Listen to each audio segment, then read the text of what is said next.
The silence in a 12-year marriage doesn't happen all at once. It's a slow, agonizing erosion, like salt spray eating away at the iron pillars of a bridge, until one day, the whole structure just gives way to the sea. My name is Ethan Vance, and for over a decade I believed I was the architect of a beautiful American life.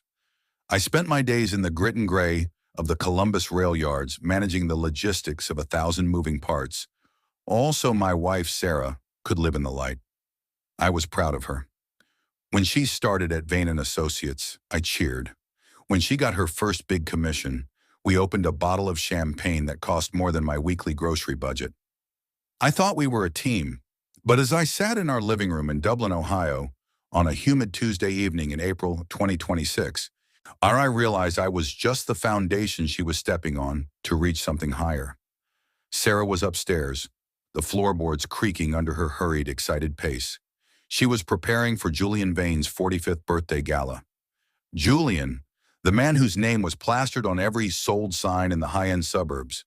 To Sarah, he was a mentor, a visionary. To the city, he was a king. To me, he was a shadow that had been stretching across my marriage for 3 years, growing longer and colder with every late night at the office. Before we go deeper into this story, take a second and hit that subscribe button. Give this video a like, and let us know where you're watching from. I'm curious to know how far these stories travel. Sarah emerged from the bedroom, a vision in midnight blue silk. She didn't ask how my day was. She didn't notice the dirt under my nails or the way my shoulders slumped from 10 hours of manual oversight at the yards. She just checked her reflection, applied a layer of crimson lipstick, and muttered something about being home late. The front door clicked shut, and in that moment, the simple man she thought she knew started to disappear. After the gala, I didn't sleep. I sat in my basement office, the blue light of 3 monitors reflecting off my glasses. I'm a logistics manager. My life is data. I had managed to clone Sarah's phone the week before using a recovery backup she'd left on the family cloud. Most of it was standard: soccer schedules, grocery lists, work emails. But there was a hidden partition, an app called Signal that was locked behind a secondary biometric. I spent 6 hours that night bypass matching the encryption keys. When the messages finally loaded, I felt like I was looking into a different dimension.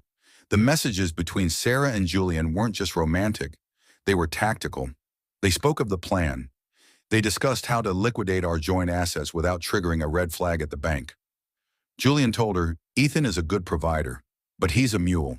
He's built for the burden. You, Sarah, are built for the palace." Sarah's reply,